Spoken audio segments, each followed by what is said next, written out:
Kabubukas lang po ng store natin. At eto nga, may nag-iintay sa atin dito sa store natin na mag-open dahil si Madam ay naplatan ang gulong.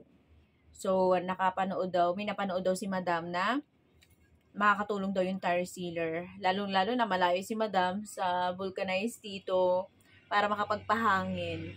And nalaman niya na meron tayong tire sealer dito sa store natin. So, tara, tulungan natin si Madam na maayos yung kanyang gulong. And sobrang plat na plat talaga ng gulong ni Madam at hindi siya hindi niya maiuwi yung kanyang kotse. So, tara tulungan natin si Madam na maglagay ng tire sealer and inflator. Tingnan natin kung gaano ka-effective yung tire sealer natin.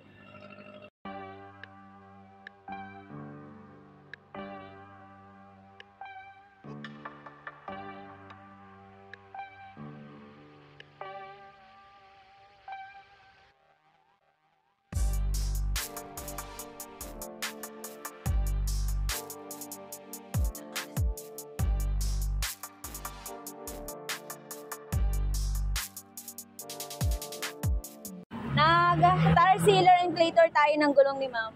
Okay na? Kasya yung isang tire sealer natin sa isang gulong ng kotse ni Ma'am. Thank you!